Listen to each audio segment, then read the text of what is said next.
আসসালামু আলাইকুম সবাইকে। রাত পোহালেই মেডিকেল ভর্তি পরীক্ষা। সো এই শেষ সময়ে তোমার আসলে কি করা দরকার সেটা নিয়ে আজকের ভিডিওটা। যদিও অনেকটা লেট হয়ে গেছে, তারপরেও যে কয়েকজন ভিডিওটা দেখবা আমার কথাগুলো একটু মানার চেষ্টা করবা। তো এই শেষ সময়ে সবচেয়ে গুরুত্বপূর্ণ যে বিষয়টা সেটা হচ্ছে কনফিডেন্ট ধরে রাখা। তো অনেকে হয়তোবা ভালো প্রিপারেশন নিয়েছো কিন্তু ভয়ের কারণে কালকের পরীক্ষাটা খারাপ হয়ে যেতে পারে। এই কারণে যতটুকু পড়ছো, যা পড়ছো যত দ্রুত সম্ভব যা পড়া বাকি আছে শেষ করে ফেলো এবং ঘুমানোর জন্য প্রস্তুতি নাও। কারণ রাতে তোমার ৬ থেকে ৭ ঘন্টার একটা ঘুম দরকার। ঠিক আছে? যদিও অনেকের হয়তোবা ঘুম আসবে না এই শেষ সময়টাতে। যাই হোক, তারপরেও ঘুমানোর চেষ্টা কইরো এবং দ্রুত পড়ালেখাটা শেষ করে ফেলো এবং মনের মধ্যে এই বিশ্বাসটা নিয়ে আসো যে তোমার সবকিছুই পড়া আছে, তুমি সবকিছুই জানো। দেন সকালে ঘুম থেকে উঠবা, ওঠার পর কি করবা? আবার পড়ালেখা শুরু করবা শুরু থেকে? এই কাজটা ভুলেও করবা না।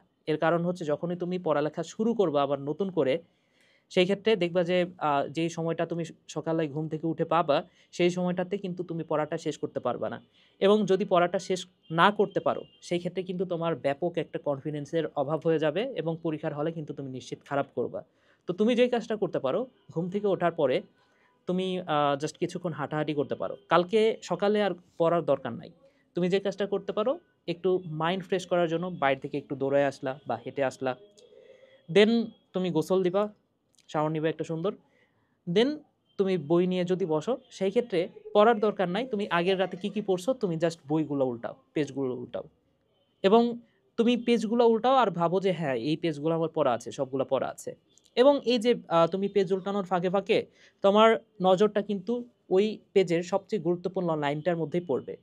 এবং বিশ্বাস করো ওই লাইনগুলা থেকেই কিন্তু কোশ্চেনগুলো হবে। ঠিক আছে? তো তুমি যে কাজটা করবা, তুমি হাতে যে ১ ঘন্টা, ০.৫ ঘন্টা, ১.৫ ঘন্টা সময় পাবা, তুমি চেষ্টা করবা যে লাইনগুলো উল্টাবা। ঠিক আছে? পেজগুলো উল্টাবা এবং তুমি জাস্ট দেখবা আর কিচ্ছু না। এবং আরেকটা কথা, ঘুম থেকে ওঠার পরে ভুলেও কোনো ধরনের এক্সাম দিবা না। কারণ কোনো কারণে যদি এক্সাম তোমার খারাপ হয়ে যায়, সেই ক্ষেত্রে কিন্তু তোমার এমনিতেই কনফিডেন্স অনেকটা ডাউন হয়ে যাবে। তুমি এক্সাম যদি দিতেই হয়, যে কাজটা করতে পারো, সেটা হচ্ছে এর আগেও যে কোশ্চেনগুলাতে এক্সাম দিয়েছো এবং তুমি জানো যে ওই কোশ্চেন পেপারে এক্সাম দিলে তুমি ফুল মার্কটাই পাবা, সেরকম কোনো এক্সাম পেপার থাকলে চাইলে এক্সাম দিতে পারো। আর কালকে আরো একটা কাজ করতে পারো, পূর্ববর্তী যে এক্সামগুলো দিয়েছো, সেগুলাতে যে ভুলগুলা হয়েছে তোমার, সেই ভুলগুলা তুমি শুধরায়ে নিতে পারো কালকে সকালে। এছাড়াও আরো একটা কাজ করবা, দেখো এই শেষ সময়ে তোমাকে কিন্তু অনেকে প্রভাবিত করতে পারে। যেমন আমাকেও অনেকে প্রভাবিত করেছিল, যার কারণে আমার কিছু খারাপ পরিস্থিতির মধ্যে পড়তে হয়েছে। যেমন তোমাকে হয়তোবা অনেকে বলবে, অনেক ফ্রেন্ডরা বলবে যে আমি হচ্ছে আ যে কয়টা পারবো সেই কয়টাই দাগাবো। হ্যাঁ? আমি হয়তোবা ৭০ টা দাগাবো, ৮০ টা দাগাবো।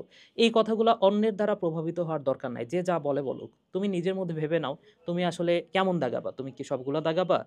বা তুমি তোমার নিজের তো একটা প্ল্যান আছে, তাই না? সো এই প্ল্যান থেকে সরে যেও না।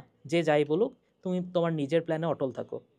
সো এই কাজগুলা করো এবং লাস্ট আরেকটা উপদেশ দিব, সেটা হচ্ছে পরীক্ষার হলে অনেক আগে যাওয়ার দরকার নাই। কারণ অনেক আগে চলে গেলে তোমার আসলে ওই এক্সাম হলে যখন অনেক, অনেক স্টুডেন্ট তোমার সামনে থাকবে, সেই সময়টাতে কনফিডেন্স অনেকটা কমে যায়। তুমি এমন সময় যাও, মানে রিস্ক নেওয়ারও দরকার নাই যে তুমি হচ্ছে যাইতেই পারলা না জ্যামের কারণে। কালকে তো অনেক বেশি জ্যাম থাকবে।